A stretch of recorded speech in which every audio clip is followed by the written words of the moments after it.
Kejaksaan Agung mengungkap alasan belum menetapkan tersangka terhadap mantan Mendikbudristek Nadiem Makarim dalam dugaan kasus korupsi pengadaan laptop Chromebook. Nadiem masih berstatus saksi meski diketahui memerintahkan pengadaan Chromebook.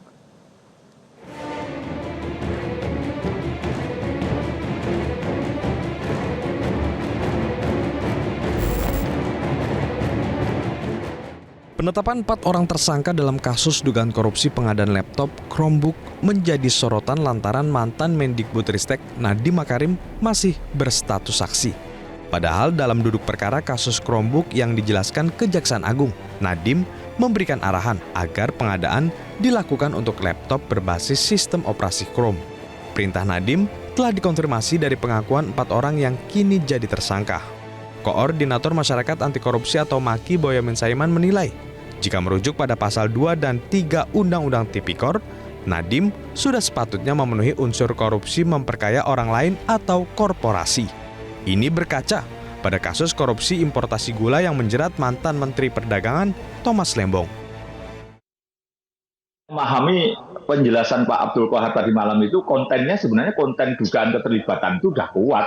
Misalnya sejak awal memberi arahan untuk berhubungan dengan Google langsung ditindaklanjuti oleh juristan. Nah, pengadaan apapun barang itu tidak boleh mengarah tertentu aja, tidak boleh, apalagi ini sudah menyebut merek. Itu kan sudah mens reanya sudah ada dugaannya.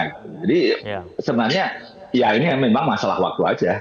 Gitu. Kalau sebenarnya mungkin bisa aja ditetapkan bersamaan tadi malam, tapi ya mungkin Kejaksaan Agung sekarang kan juga pada posisi untuk seperti kasus Pertamina ya meningkat.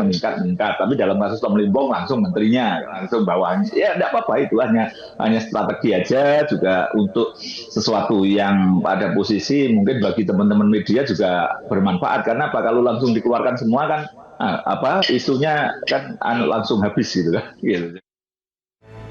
Namun Kejaksaan Agung menyatakan Nadiem belum ditetapkan sebagai tersangka dalam kasus Chromebook lantaran memerlukan alat bukti lain yang mencukupi untuk menjerat mantan Mendikbudristek itu.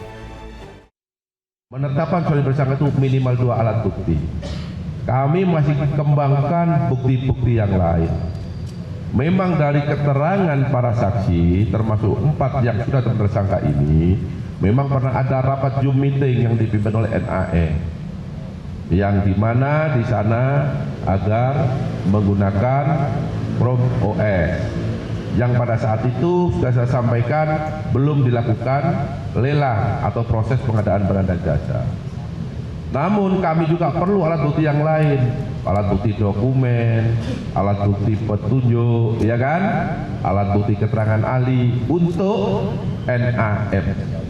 Nah, untuk itu saya ulangi lagi, ketika 2 alat bukti cukup, pasti penyidik akan menetapkan siapapun orangnya sebagai tersangka.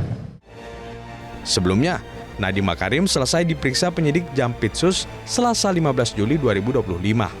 9 jam usai diperiksa, Nadiem enggan menjawab soal materi pemeriksaan dan meminta untuk segera pulang dan bertemu dengan keluarga.